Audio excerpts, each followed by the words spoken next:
Chris Harding has been chair of BDP since 2017, and he's got responsibility for giving direction to the firm, both as a business and in terms of design thinking and people development. He's been with the multidisciplinary firm since 1989 and used to specialize in the education sector before taking over his current strategic role.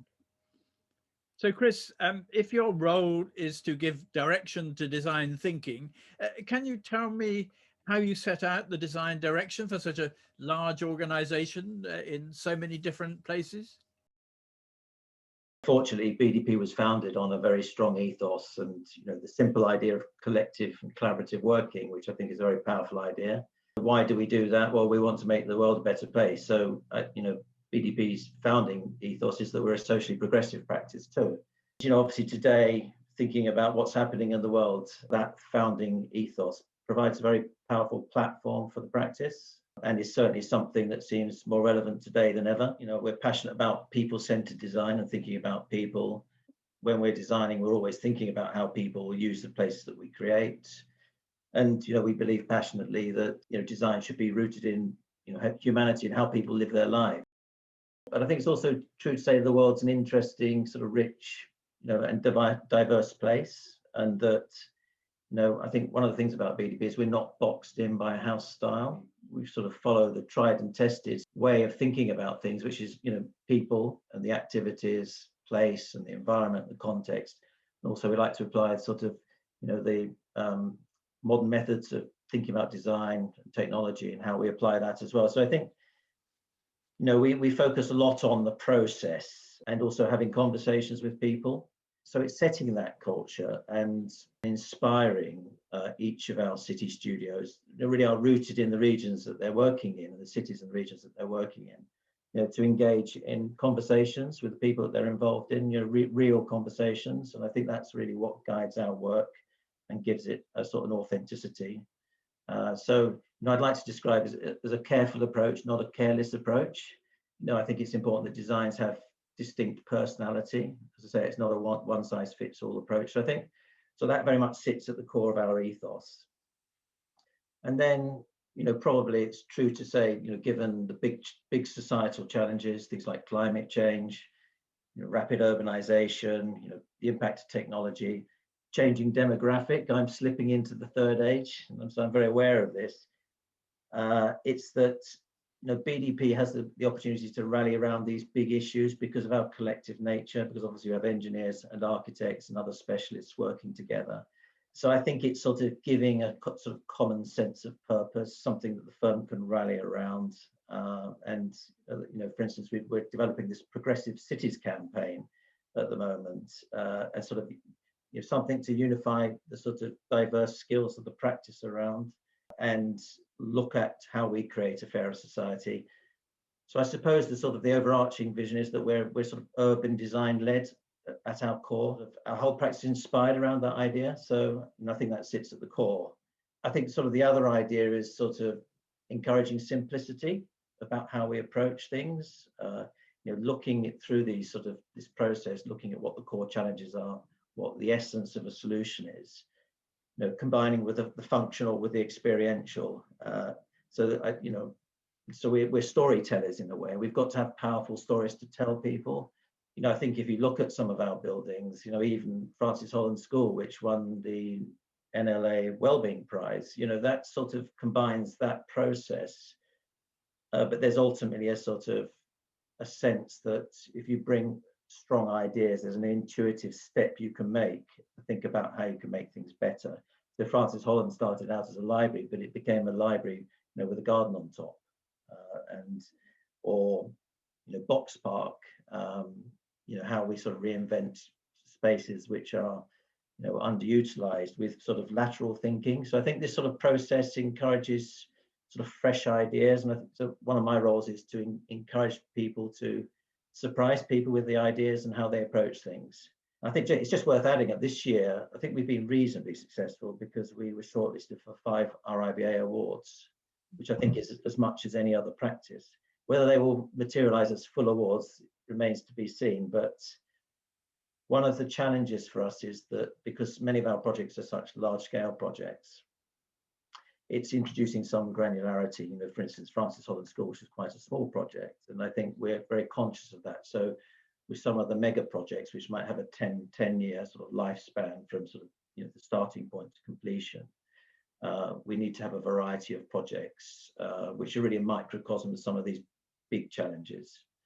You're among the top 30 biggest firms in the world and your top 3 UK practice. So it's a bit hard to select specific buildings for this short interview from the huge number of projects that you're working on. But yeah. Perhaps, you know, during the current pandemic, it might be interesting to look at the medical sector, where you've obviously had a very high profile and that you've delivered during the pandemic. And clearly there will be quite an accent on healthy buildings as we go forward.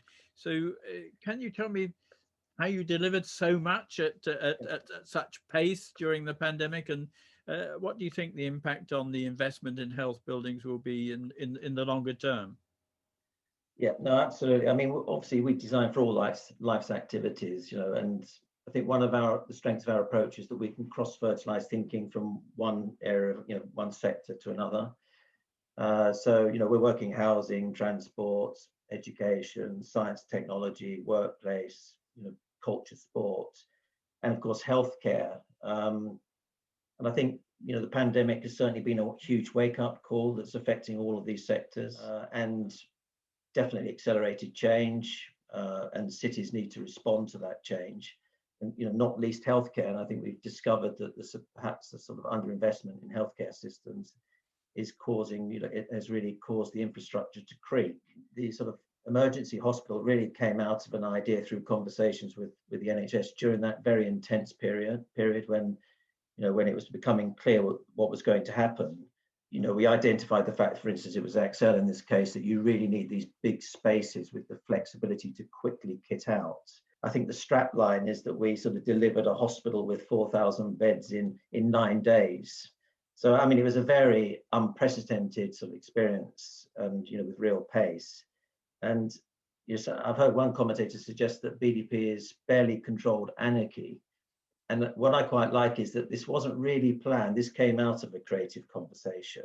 And because of our sort of socially progressive culture and empowerment for people, they decided this is what they needed to do. And they sort of got on and did it. And so I think it really kind of struck at our sort of socially progressive ethos that we could really sort of be a part of something, you know, and of course, working with other people. You know, it wasn't just BDP, it was obviously the NHS, but we were working with the army, which was very interesting. And we learned a few things there. And you could say that we threw the rule book out the window in some cases to get this thing delivered. One of the things the army was suggesting is you really need to put, what they just said was pull the big levers, you know, make the big strategic decisions and don't get too bogged down in some of the details. So I think that was quite interesting, and, you know, we might take some of those lessons back into the way, you know, into the way we're practicing. We were involved in 6 emergency hospitals, but even in that first week, it became apparent that we needed to share the information. So, you know, text calls and telephone messages late at night during that first week. And then we got some talented people from BDP to come up with this, what was described as the IKEA-like, you know, emergency hospital instruction manual, which was really all about how we share this information quickly, not just with BDP, but I think, you know, it was shared in North America, in Asia, across the world.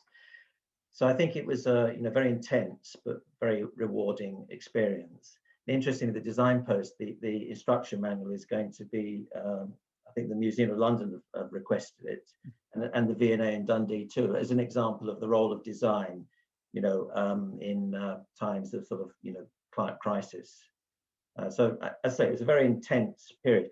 In terms of looking forwards, I think, you know, probably what the pandemic's done is, you know, highlighted the importance of healthcare systems globally. I think what distinguishes our work generally in healthcare is back to the sort of human-centered approach, humanizing healthcare, you know, thinking about the patient experience, the family experience, the experience of the clinicians. And that was the ethos that helped us, you know, develop projects like Alderhay Hospital or Birmingham Hospital. And I think that all really stand us in good stead, because perhaps COVID has sort of brought back an attention to the space of the body and its relationship with the physical environment and the structures around it. And that's very much where we come from. Back to this idea about human-centered design and thinking about the user experience. So hopefully we'll see a lot, much more emphasis placed on design in healthcare going forward, as well as we're also looking at modern methods of construction, and we've begun pioneering software where you can translate directly from the design information to construction information. So I think there'll be a lot of innovation on that front as healthcare. There's more investment in healthcare systems. As a practice, you've been champions of multidisciplinary working since BDP was set up by George Grenfell Baines back in 1961. And it's obviously been a very successful business model. But why do you think it hasn't been more widely adopted right across the construction industry sector, particularly as almost every report on the industry calls for greater collaboration? I think collaboration is a brilliant idea, and obviously we're really passionate about collaboration. And I think whatever walk of life you look at, whether it's the research, science, technology, collaboration and bringing different perspectives into something is fundamental. So I think we're really passionate about that, and we were set up on the Bauhaus idea of collective working, again to make the world a better place, bringing different disciplines together. I also think it's a special type of person that wants to work in BDP. It's a special type of engineer who really values the opportunity to sit next to an architect and vice versa. And of course, all the other disciplines that we have who bring different perspectives. We're not personality led, and I think that's part of our strength. We have our DNA is this continuous collective idea. But Grenfell Baines, who established, obviously had a very strong personality, and it was a huge leap of faith. And it's interesting. Some of our best buildings are multidisciplinary, and actually, interestingly, today I think with more complex building, more of our work is multidisciplinary. And it's interesting also other architects have emulated this now by introducing engineers into their team. So I think there's definitely something really good about this, and we think we obviously think it's the way to go. But we love working with other engineers and architects too. In many of our other projects, we're working with other architects and other engineers, and we value that, and that makes us better. So again, we're very flexible about this. In terms of why it hasn't been adopted more widely, I think there's something about the social order, existing social order, and alliances that already exist, and mono-professional practices will value their established relationships with other organizations, forming creative networks and collaborators, and we absolutely get that. And occasionally clients are a bit suspicious of having a one in-house team, but so I think I think we need flexibility, but obviously we think it's a very good way of working. And in terms of your business, your latest results, which take you up to the middle of last year, they were very positive indeed. How are things now, and how are you planning for the uncertain future ahead? Yeah, well, I mean, we obviously have a fantastic team, and last year's results, were very good, which took us up to the sort of midpoint of last year. I think largely that it reflects the diversity and the fact that we're now a global practice. So we that diversity, there are sort of peaks and troughs within that, but it tends to level out, and it's giving us much more resilience. And we quickly mobilized to deal with a pandemic. So we kind of mitigated the impact. Within 2 weeks, we became a virtual studio, and more than 1,000 people, digitally enabled and working at home. And huge thanks to our IT teams for making that happen. And obviously some projects stalled, but the underlying trend is the activity is picking up. So actually we're reasonably optimistic, cautiously optimistic about next year. I think, obviously what we're seeing is an explosion of creativity in terms of the new challenges that are coming out of the pandemic.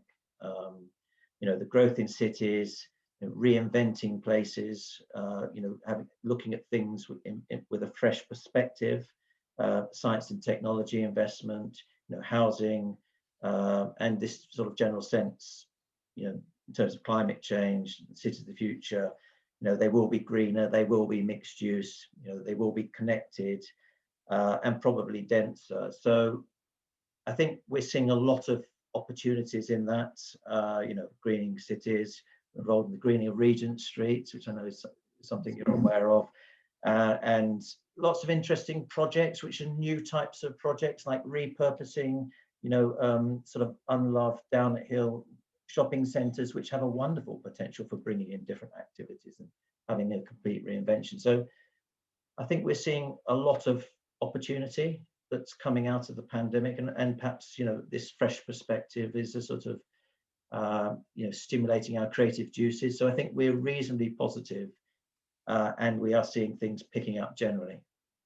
Very interesting, because, as you say, I think the pandemic does provide huge opportunities for our professions to actually deliver better cities and better places and better ways of living our lives. So, Chris, thank you very much for your insights, and look forward to meeting up again for lunch soon. Yep, me too. Thanks very much, Peter.